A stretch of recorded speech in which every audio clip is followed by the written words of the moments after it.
SVP is mixing things up, and digital TV, it'll never be the same. SVP TV, we're family.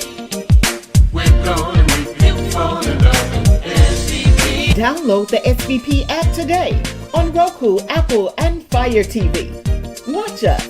You know why? We're gonna make you fall in love with SVP TV. Well, see, when you look at somebody like me, I grew up here.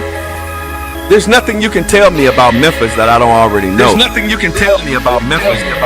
From the boardroom to the streets. I don't already know. With Mike from Memphis, man. Together we can fix things. Really? When you say, I want to be treated fairly, and I want a voice. Yeah. He saw things weren't fair, so he chose to run for mayor. You get up and do something when you really care. It's Memphis 360. I'm with you. In the meantime, It's Memphis 360. In the meantime, in between time, we got folks shooting people up out the frame. Ain't nobody said a word. We've become accustomed to people dying in this city. Yeah. It's Memphis 360.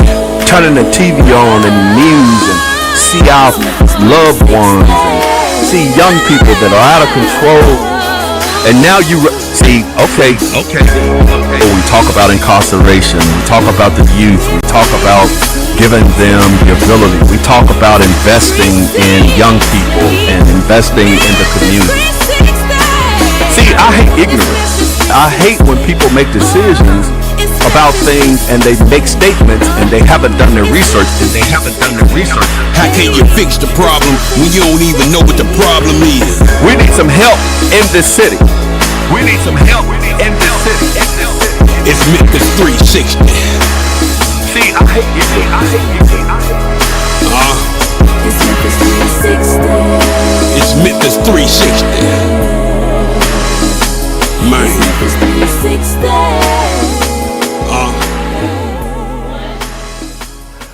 And good evening. We'd like to welcome you to another edition of Memphis 360, the television show that we said we like to go from the boardroom to the streets. And I'm going to tell you, it's been very, very, very exciting. I want to thank you guys for sticking with me throughout this political process. We've had a lot of individuals that have come onto the show.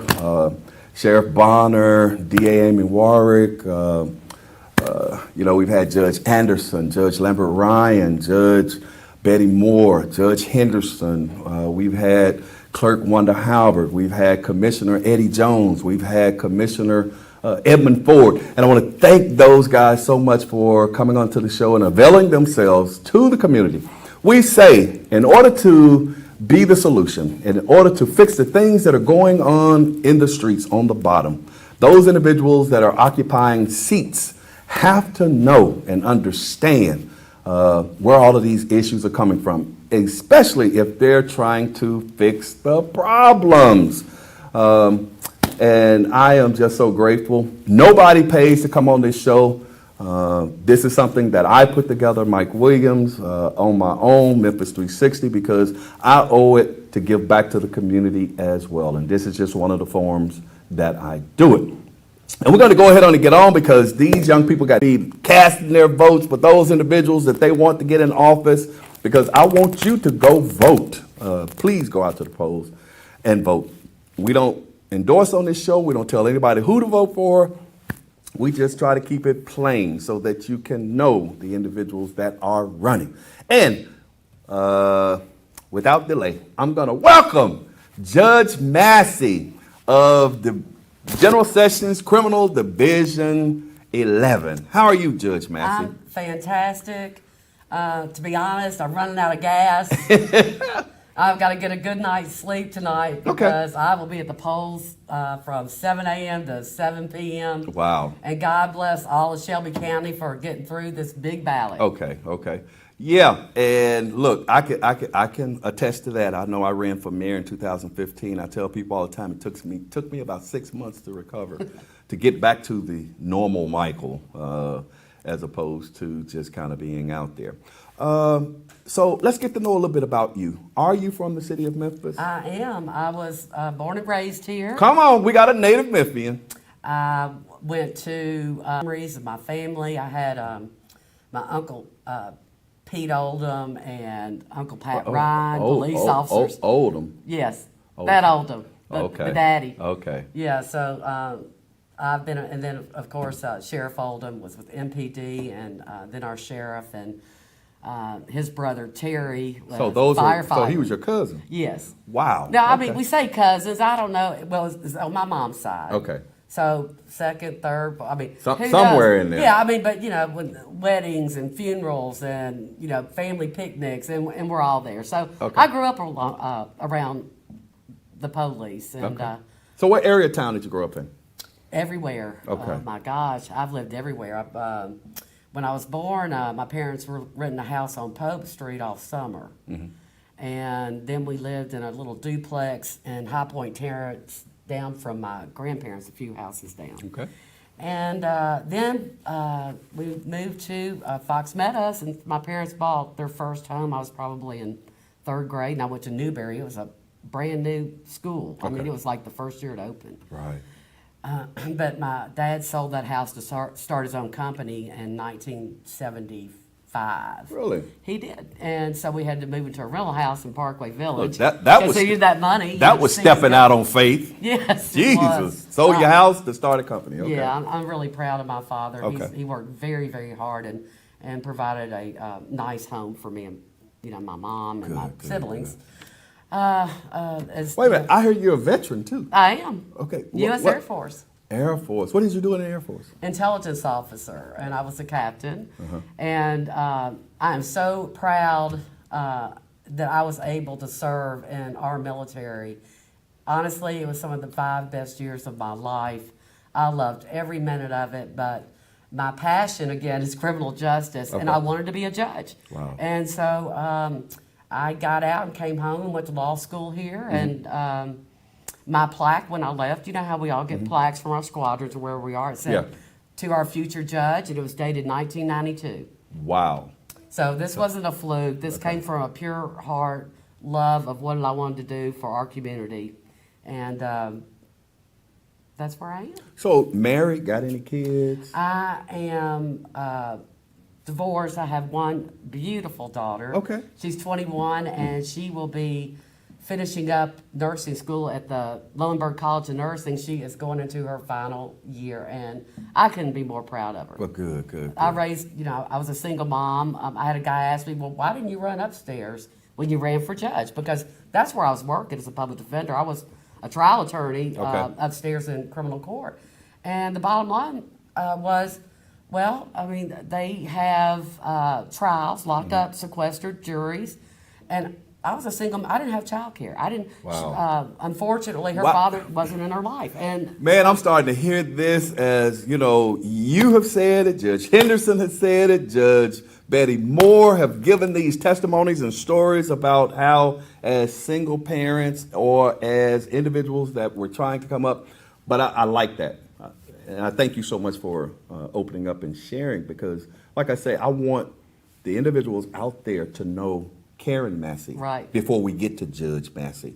Right. So thank you so much for You're opening up welcome. and sharing that. yeah. So anyway, that was why I decided to run downstairs in General Sessions, Mm-hmm. and I love every minute of it. I can't wait to get there every day, and I'm so grateful and thankful and honored to be your judge in Division 11. And I'm asking you for your vote and to support me again. Oh, your sure. court's in excellent hands. Hold on. I Judge assure you. Massey is jumping ahead of me again. Go ahead, ask Look, questions. I get it because you just in campaign mode. I'm It's kind of excited. like, I'm excited. and that's fine. But so let me ask you this. Sure. Something I found out today.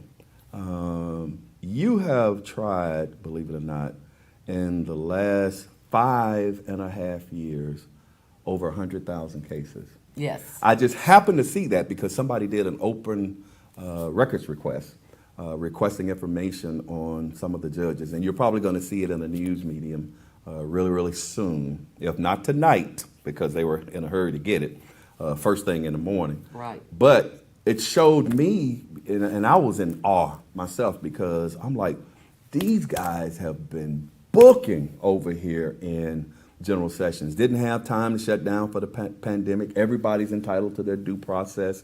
You guys have been in there cranking it out, even during the pandemic.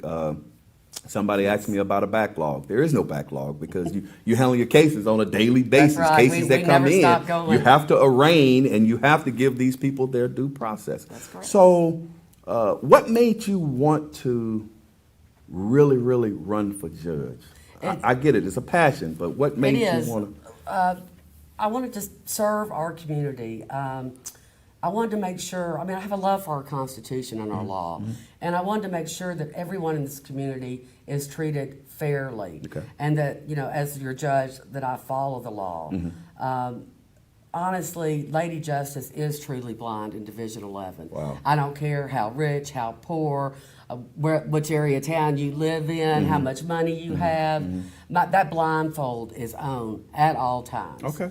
And honestly, I ran because I wanted to serve, and my love for the Constitution and the law, and for the community, and to make sure, you know, that every individual that walks into that courtroom is treated fairly and with respect, and everybody's heard. Right, right. Everybody needs to be heard. And one of the things that I don't think everybody realizes in General Sessions, when you're talking about on the criminal side, anytime anybody is accused of anything or they're locked up, they have to come through General Sessions. They have to be arraigned before they go to criminal court or wherever it is that they're going. They have to come through General Sessions. So what are some of the, what did you think, being a judge and having sat on the bench for all of this time, what, from your perspective, what are some of the contributors to the increase in crime here in the city of Memphis? I think the lack of officers is a big deal. Okay. I think it's a huge deal. When somebody told me the other day, and I knew, you know, people say, well, we're 600 officers down. But when somebody told me that we have lost our Delta shift, I was floored. I was floored. I mean, there's Alpha, Bravo, Charlie, and Delta is gone. That's devastating to our community. Yeah. I mean, there's no one, people are just getting away with so much because, you know, you just don't have the officers in the community to be a deterrent. And just to let the citizens know, the Delta shift is from 5 o'clock in the evening until 1. And those are the busiest times that crime is actually occurring after everybody's off work and it starts to get dark and different things like that. I think Chief Davis did away with the Delta shift because, and it's just Mike Williams talking, I haven't talked to Chief Davis, but I think she did away with it because of the lack of personnel. So they had to combine the Charlie shift and the Delta shift to be able to handle those time periods. That's right. I've met her. She is a very, very impressive lady, and I know she has this city and this county, you know, in her heart to do well for all of us. And I tell you what, I wish there was some way I could wave a magic wand and get her 600 people on the force, and I think you'd start seeing some huge changes. Right. In our city, you know. One other thing, you mentioned that 100 and some thousand cases Right. I handled. Those aren't actually high numbers compared to the way it used to be. When I took the bid, I mean, right now, if I have 100 people on my docket, or 110, that's something. When I started, for the first 12 years on the bench, we averaged 220 cases a day. I heard. We did. So, so you know, Division 11 is run like, I mean, it is a well-run machine. That's my military too. I mean, I know what I'm doing. Everybody knows what I'm doing. You know, I'm going to arraign the people in custody first. You know, get the public defenders their cases. You know, so they can work with them. And then we'll move on to the people in the audience. But I take care of those jail people first. It's just a security issue, and it helps the public defenders out who, you know, get a big caseload. Okay, the number to call is 244-6874, 244-6874. We're open up the phone lines. You can actually call in. We have Judge Karen Massey in the house tonight, and you have an opportunity to ask her questions. We only got about 10 more minutes left with Judge Massey, and we're going to bring on Mr. Cedric Wooten, who is running in circuit court. However, if there's something that you want to ask Judge Massey, you can call 901-244-6874. And we're just trying to get to know Judge Massey because she is actually running for re-election in General Sessions Criminal Court, Division 11. Okay, so you've had some high-profile cases too, or high-profile individuals that come through, because if they're going to be indicted or something like that, we know that they definitely go up to criminal court. Right. But you guys get to see them first. That's the case for everyone in the community, and especially the Orange Mound Airways Makita Bakery was the killing of young Dolph. Oh, And, wow. that case came through. He was already the individual was already indicted on the murder case, but he came into General Sessions 11 for another felony offense that was not related. Right. But of course, the news is in there. They're, wanting to be in there too. Oh, I popped into cover you. it. I popped Did into you your come in? courtroom. Yeah, I came in through the back. That's another Through thing where about the clerks Division are. 11. It's not my courtroom. It's Shelby County's courtroom. Okay. And the door is always open to anyone at any time. I know COVID, kept people out. But anytime you want to come and sit in Division 11 and watch the proceedings, you are most welcome. But I know even during COVID, like I said, each individual was still entitled to due process. So you guys were doing video arraignments. You were doing, I know we had the clerks. Sometimes we had to have the clerks from General Sessions working in conjunction with the judicial commissioners, and we had the clerks at home. The judicial commissioner was Right. at home, but you still had court. That's right. You know what I mean? You still had to have court. Okay, so you done handle over 100 and some thousand cases in the last 5 years. What make you want to run for re-election again to go through all of this? Is it your passion? It your is. love? I do love it. Honestly, people may think it's weird, but I look forward to getting up every day and going to 201 Poplar. Wow. I've been in 201 Poplar since around 1996. Okay. 97. Okay. Call me a weirdo. I love it. Who wants to be a 201 Poplar? I do every day. Ooh, Lord, you too enthusiastic about going to 201 Poplar. Let me tell you, because I haven't been there. Well, I've been there right at 2 years, and I'm like, oh, geez, okay. Love helping people, but it's coming down to 201 Poplar because it's so much. And I don't think people realize, going down into the lower level is just so much going on down there. Yeah, and I care that things are done correctly. I mean, I care about the victims and their rights and their pain, and I care about the defendant's constitutional rights. When I see a kid 18 and he's in there for like criminal trespass, and he's Wow. laughing, and I just look at him and I'm like, there is nothing funny. There's nothing funny about you being locked up. I take it very seriously when someone's liberty is at stake. Right. So if I can help turn any individual around and see the seriousness of the situation and try to inspire, someone to, turn their life around, that's what I do on a daily basis. I try my hardest. Okay. Number to call is 901-244-6874, 901-244-6874. So we got about 3 minutes. Tell the citizens of Shelby County and the city of Memphis, why should they re-elect Judge Karen Massey to General Sessions, Division 11? Okay. You've heard about the caseload we have. I am very efficient. You have to be efficient at this job to make sure that your courtroom does not turn into a circus or chaotic. It has never been that way in Division 11, and it never will be. That's not the most important thing, though. It's way up there, though, believe me. It's the ability and the willingness and the desire to make sure that someone that is locked up, Right. there's a reason for them to be locked up. If someone wants to speak from the audience, everybody excellent hands. Someone that is really devoted to making sure that justice is done in our city, in all cases, Right. small or large.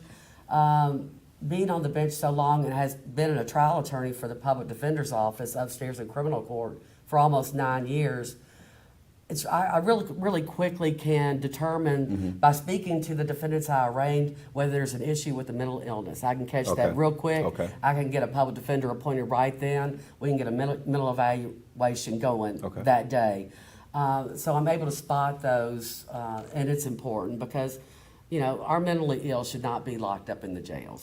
For you know, criminal trespass. You're homeless people. A lot of that, and of course we have our mental health court now. But you know, all I can tell the citizens of our county is I'm grateful, I'm humbled, I'm honored to be your judge. I love being there. I go to work. You do not have to worry about that. And you are welcome anytime in Division 11 because, again, it is your courtroom. And I'm asking for your vote and for your support to reelect me. Okay. All right. Thank you, thank you, thank you. No one called in, but that's okay because we do have people on live and we will have this broadcast out. You can also go to the SVP TV page and you can see it with the background and all of the bells and whistles that we see up here on the TV in front of us. This is just Mike Williams' live right here. You can also catch us on demand on Roku, Uverse, Apple TV, Fire TV, and you can go to YouTube as well. Mike, thank you for having me. I very much appreciate it. And I will see y'all from 7 a.m. to 7 p.m. tomorrow. Look, Judge Massey trying to get out of here, but we're going to go to a commercial break first before Judge Massey runs off the stage. Man, she's been out here There's working hard. There's still daylight. I know. I got a sign. I can go stand on the corner. I know. Like I said, they're out there dressing the poles, so she's trying to get out of here. Hey, but I want to thank you so much for taking the opportunity to come and talk to the citizens of Shelby County. I'm grateful to have had the opportunity. God bless you all. Don't go nowhere. We'll be right back after this commercial break. All right.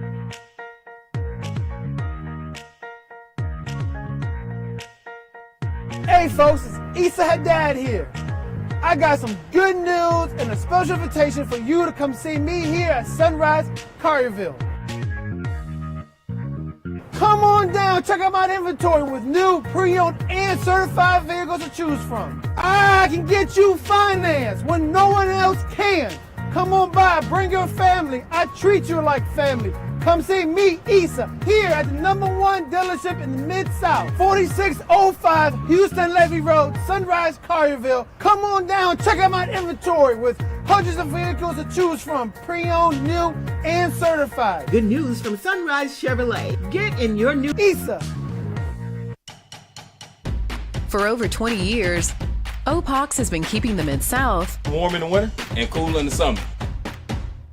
OPOX is family owned and operated, so our family will take care of yours every step of the way. And right now, you can double up and save. Buy a new AC unit and get 50% off a new furnace to match it. Count on OPOX for fast and professional heating and cooling services. Count on OPOX.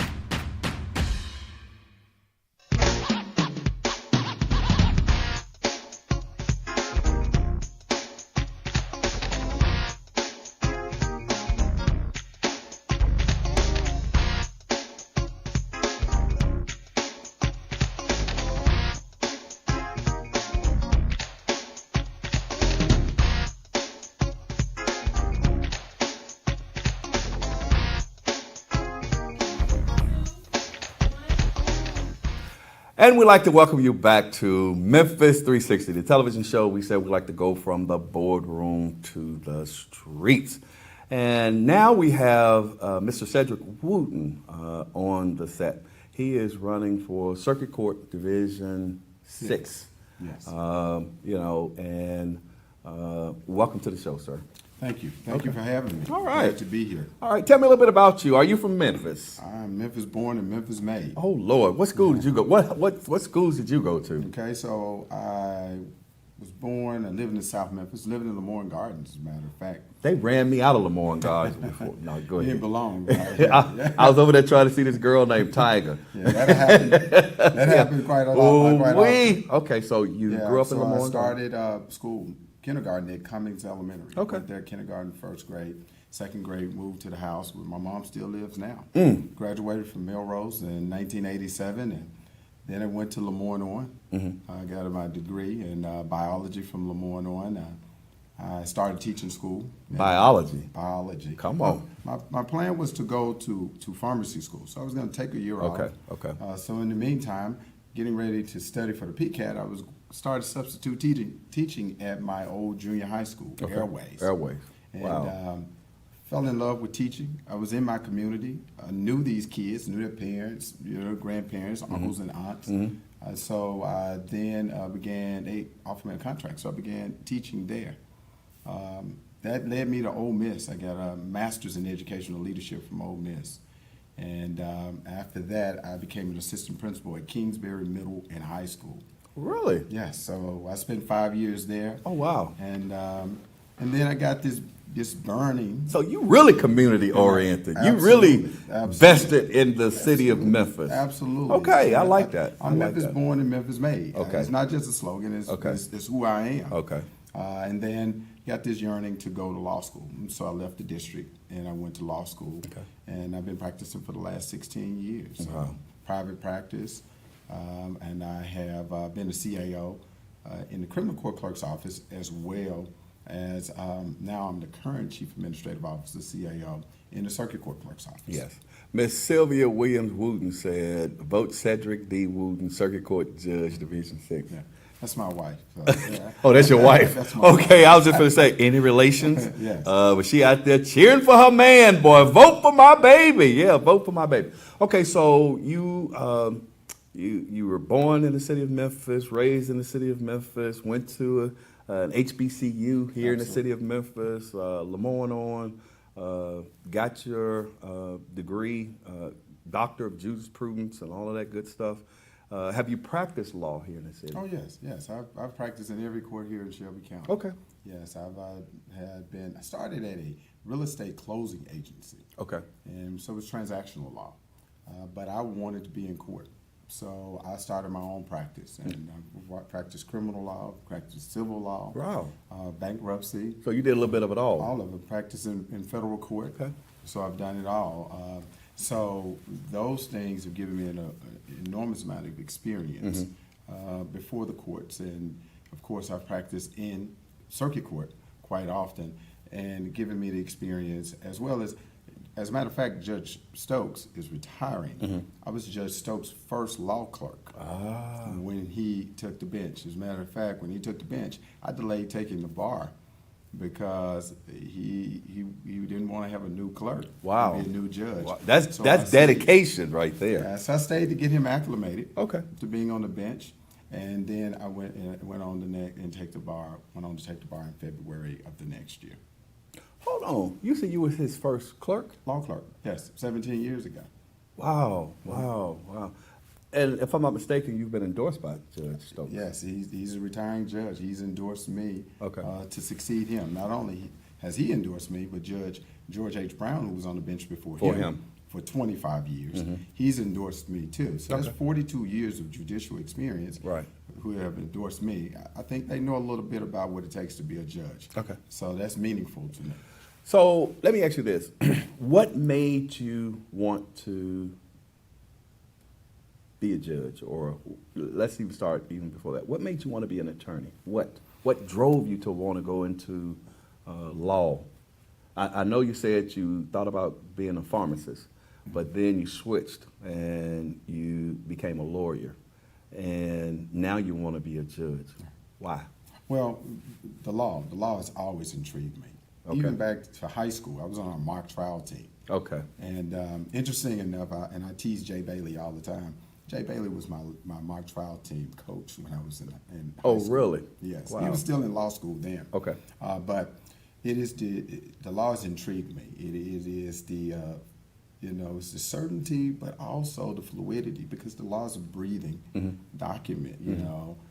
It continues to change. Yes. We're led by precedents and stare decisis. But there are things in our society that drives change. And I love the fact that you had the flexibility of doing different things.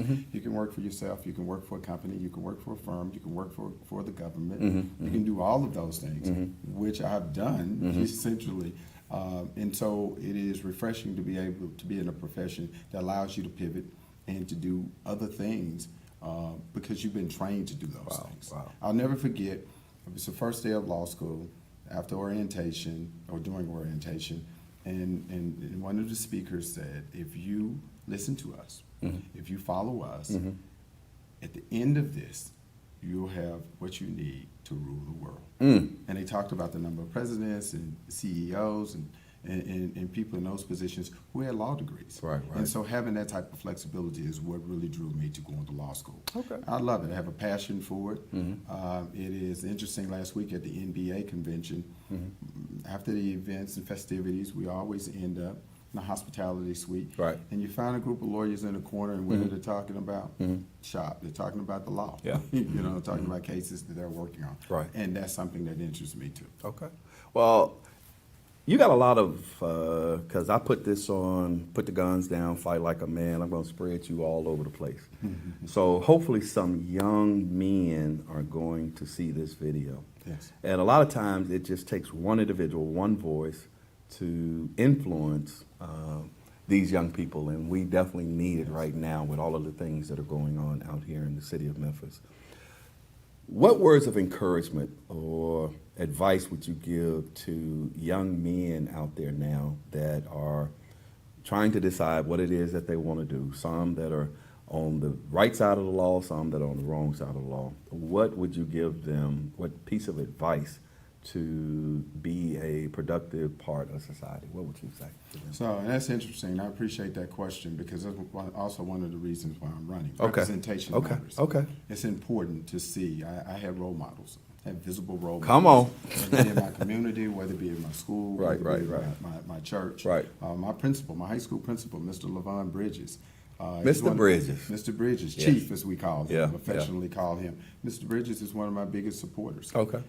Because we bonded in high school and we've had a lifelong relationship. But seeing him and having him there and having him as a constant in my life, having him as an available asset, someone that who I can go to and I can talk to, Right. has been very important. And so what I would tell any young person, any person, is surround yourself with the type of people who you want to be like or you want to model their success.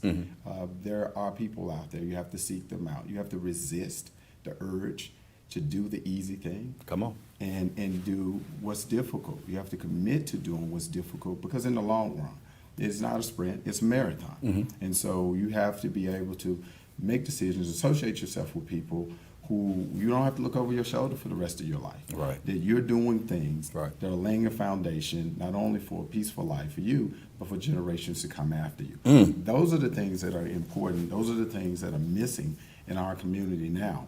I hope to serve. I continue. I have continued to be connected to Melrose in the Orange Mountain community. Okay. It is essential for me to be connected. It is essential for me to give back because of what that community has given me. I am here in part because of a lot of people. An entire village has raised me. Wow. My family, my church, my community, my teachers, my principals, former bosses.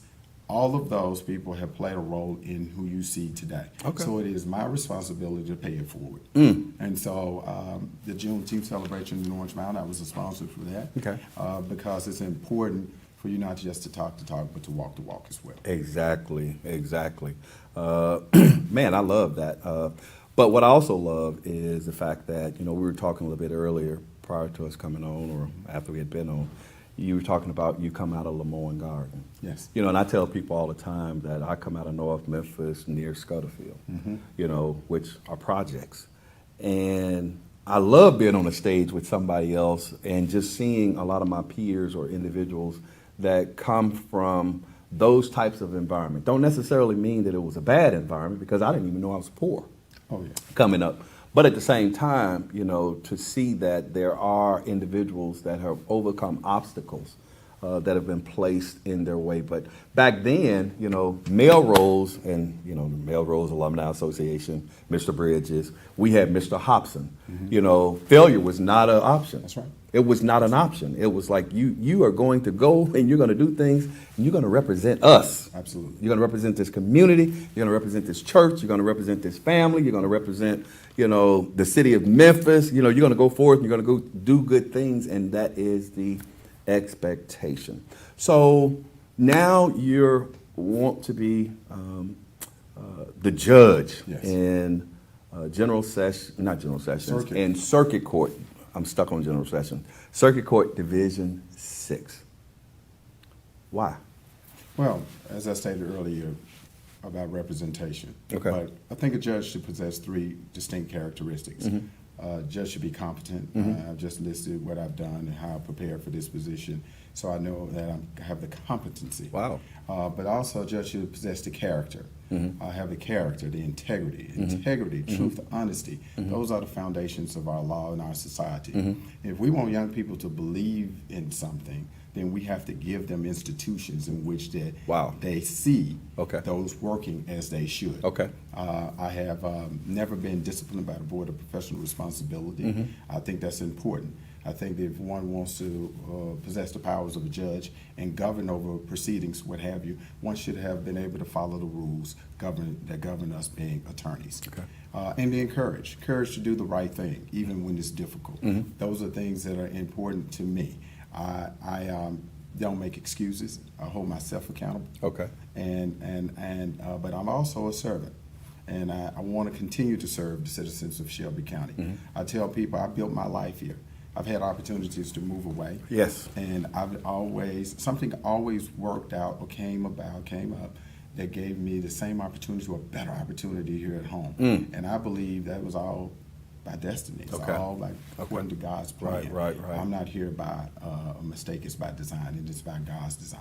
And I think that it is important. Our city, this county, is the number one or the biggest county in us. Right. So that's why I'm running for Circuit Court Judge in Division 6, and I hope to have the citizens' support in their vote. Okay. Now, I know you're going to be on the civil side, but one of the things that I ask most of the judges or individuals that are running for judge, what do you think is one of the bases of the increase in crime in the city of Memphis? Structure, lack of structure. Okay. You know, when I was at Airways, I was a football coach, and it was important for football players.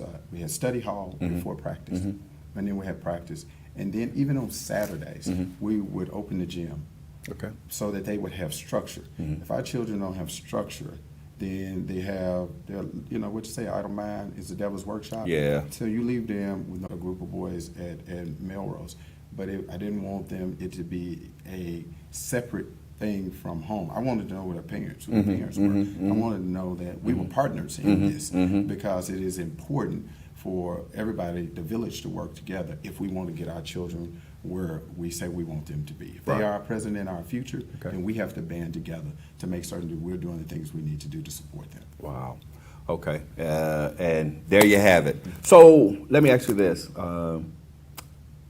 What do you think it would take? And there is no be-all, see-all, do-all to this particular issue. But if you were ruler for the day, what are some of the things that you would put in place to possibly try to curtail some of the crime that's happening in the city? Well, if I could, then Complexes that we live in. So part of that is opening our neighborhood schools back up. Okay. Because a lot of our pride came from the fact that this is our neighborhood. Right. We connected to our neighborhoods through our schools. Okay. So, but when you put a child on a bus and you send them out of their neighborhood, what connection, what pride do they have in their community? Right. So opening our neighborhood schools and allowing our children to bond Right. and have those relationships, whereas this is ours. We're going to take care of it because it's ours. They can identify with it. When you take them out of their community, then you can try to disconnect that leads to really some of the issues that we see in our community, in my opinion. I like that. Like I said earlier, it was expected that you were going to bring honor Absolutely. upon your family because, you know, a lot of individuals that came before us made sacrifices. Absolutely. And it was about the family Yes. and how you represented the family and different things like that. So let me ask you this. So tell the citizens of the city of Memphis and Shelby County why they should elect Cedric Wooten as Circuit Court Judge, Division 6. As I stated, my name is Cedric D. Wooten. I'm running for Circuit Court Judge, Division 6. I'm Memphis born and Memphis made. I built my life here. I've served this community as a teacher and administrator, and I've worked as an attorney for the last 16 years. I want the honor and the privilege of serving this community as a judge. I'm competent, I possess the character and the courage to do the right thing even when it's difficult. So I hope I can have your support and your vote for Cedric D. Wooten, Circuit Court Judge, Division 6. Outstanding. Hey, this is Cedric D. Wooten, running for Circuit Court Division 6. Like I said, we don't endorse, we don't tell anybody who to vote for, but you sound good, let me tell you. Hey, gift of gab, that's why he became an attorney. No, I'm just kidding. But he's a product of Orange Mound, hey, product of Memphis City Schools, product of HBCU here in the city of Memphis, vested in the community. Man, I used to be over at Airways Middle School all the time because I worked that area as a police officer. So, and I used to see the kids out there playing football and all of that. So please go out and vote. Remember some of the individuals that have been on this show, and if nothing else, they have availed themselves to you to allow you the ability to come into their personal spaces. So we're going to go ahead on and get out of here so Mr. Wooten can go and finish ensuring that the polls are dressed for tomorrow's election. We want you to get out and vote. We want you to cast your vote. We want you to exercise. Hey folks, it's Issa Haddad here. I got some good news and a special invitation for you to come see me here at Sunrise Collierville. Come on down, check out my inventory with new, pre-owned, and certified vehicles to choose from. I can get you finance when no one else can. Come on by, bring your family. I treat you like family. Come see me, Issa, here at the #1 dealership in the Mid-South, 4605 Houston Levy Road, Sunrise Collierville. Come on down, check out my inventory with hundreds of vehicles to choose from, pre-owned, new, and certified. Good news from Sunrise Chevrolet. Get in your new vehicle today. Come on in, ask for Issa. Bankrupt, slow pay, bad credit, it's okay. Let Issa put you in your brand new truck or car today when you shop at Sunrise Chevrolet Collierville. And don't forget, ask for me, Issa.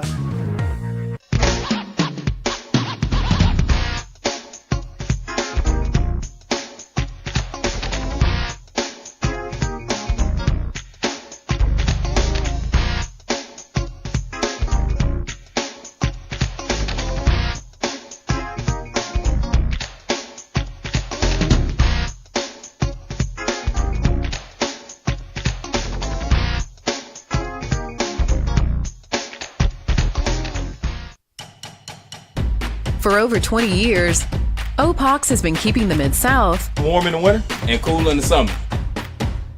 OPOX is family owned and operated, so our family will take care of yours every step of the way. And right now, you can double up and save. Buy a new AC unit. You back to Memphis 360. We kind of did it backwards today because the individuals that I was interviewing, they had to leave to go dress the polls. So I normally do a monologue on the front end, but I'm going to do my monologue on the back end because there's some things that I wanted to say in regards to last week's show. Well, first of all, I wanted to tell you a little bit about how I think about this election. I said that we've had about 86,000 plus individuals that have already cast their votes during early voting. And normally the day of actual voting, which is tomorrow, people come out in droves. And I guess they like the excitement of going to the polls and being able to vote and all of those good things, and that's fine. Just not me. I love early voting, so I can get in, get out, be done with it, and I'll be either at a watch party tomorrow night watching the election results, or I will be at home sitting on my couch getting ready to watch the results come in and the returns, or getting ready to hang out with my family. But again, to support different initiatives. For instance, a lot of money is being poured into trying to get the citizens of Shelby County to vote for the referendum that extends the term limits for the Memphis City Council and the Memphis Mayor. It amazes me, why are people outside of Shelby County so concerned that they want to pour so much money into, and you have to ask yourself these kinds of questions, pour so much money into trying to get the citizens of Shelby County to vote for term limits. It's all about money, people. And I'm gonna tell you, when you talk about money, when you talk about the budget of the city of Memphis, you're talking about almost $1 billion. And for the city council, but it's all about money when you're talking about almost $1 billion. And why are people pouring millions and millions and millions into trying to influence your vote? And they don't even live here, but they have financial interest in the city of Memphis. I, Mike Williams, voted against the referendum. I voted against the referendum, and I encourage you to do the same. You know, I find it so weird that, you know, prior to Mayor Strickland coming into office, there were no term limits. And you had individuals like Myron Lowry, Barbara Swearingen-Ware, Joe Brown, and some others that had been in office for a very, very long time. And I will tell you, those individuals at that particular time definitely stood up for the individuals, constituents that they represented. You can say what you want to say about them, you know, but they definitely stood up for the citizens. But when Kemp Conrad, Jim Strickland, Shay Flynn, and all of that little class that came in at that particular time, they voted to restrict the term limits because they didn't want all of those old black people to vote to have term limits put in place. You can only run for 2 terms. And now they want to change it. These same people who 12 years ago wanted to vote to limit the terms. Now it's time for them to get out of office, and they want to put the term limits back. I just think that's kind of messed up. So Mike Williams voted against the term limits. And it's all the way at the end of the ballot. The ballot was like 14 pages for me. And they put the referendum at the end of the ballot. So you had to go all the way through the ballot to be able to cast your vote. Now you vote the way you want to. I'm telling you how I voted. And I'm telling you why I voted the way that I voted. So you can cast your vote however you want to. I wanted to talk about that a little bit, but I also want to talk about an incident that occurred last week. Now I'm going to tell you, I respect Patricia Rogers.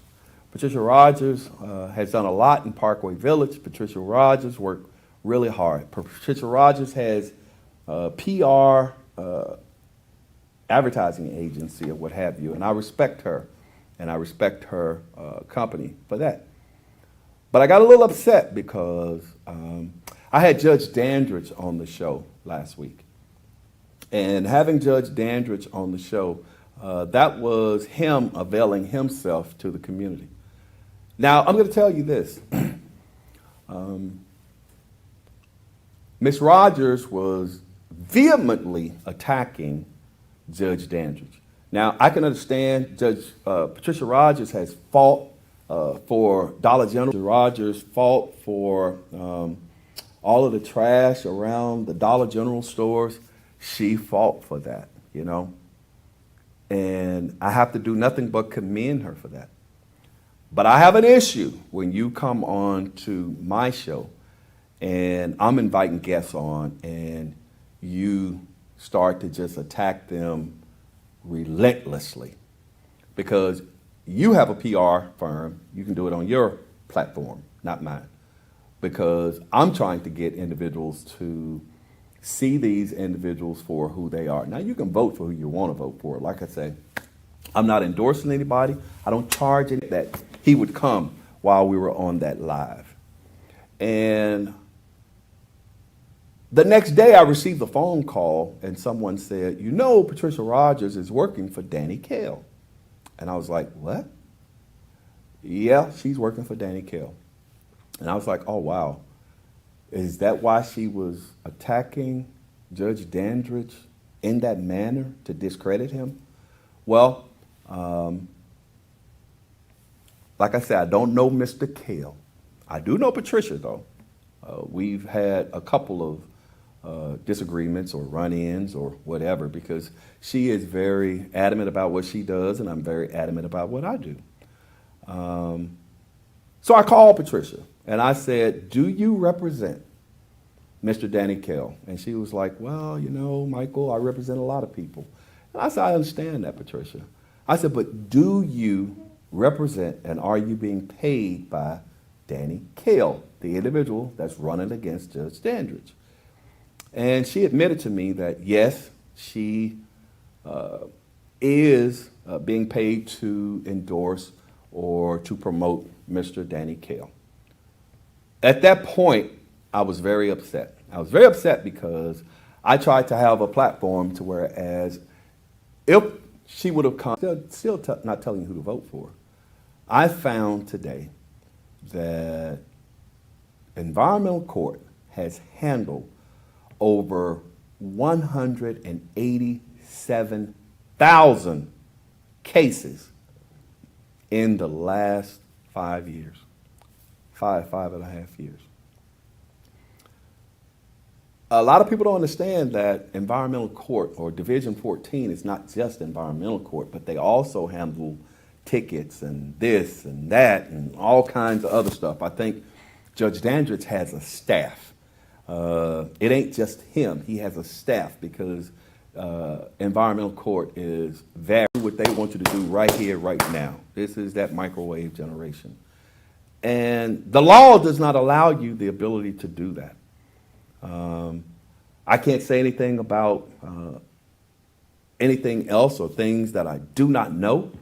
I'm just telling you that I know that when you talk about 187,000 cases or issues that have come before Judge Dandridge's court in the last 5 years, that's a lot. I found him to be a very intelligent young man. I found him to be very astute and an individual who is trying to do things. I know service that you think you're displeased with, but I think that that's part of the problem. You know, we want to tear people down and not necessarily build people up. We don't want to look at the justifications and the causes for the things that happen within the environmental court. A lot of it is possibly not under the control of Judge Dandridge. That's just from my perspective and where I sit.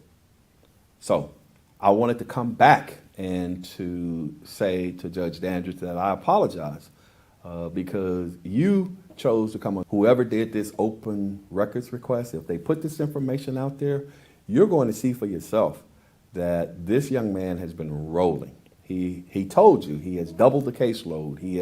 He's handling triple what the environmental court used to have, and that comes under a lot of pressure, stress, and strain, and he's been able to sustain and to hold up. So that's somebody that I want to represent me. All your needs, SVP, we're family. We're gonna make you fall in love with SVP.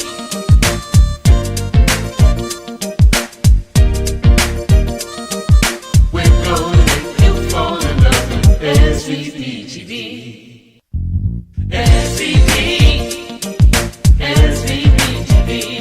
Looking for something new? We thought so. SVP is mixing things up, and digital TV, it'll never be the same.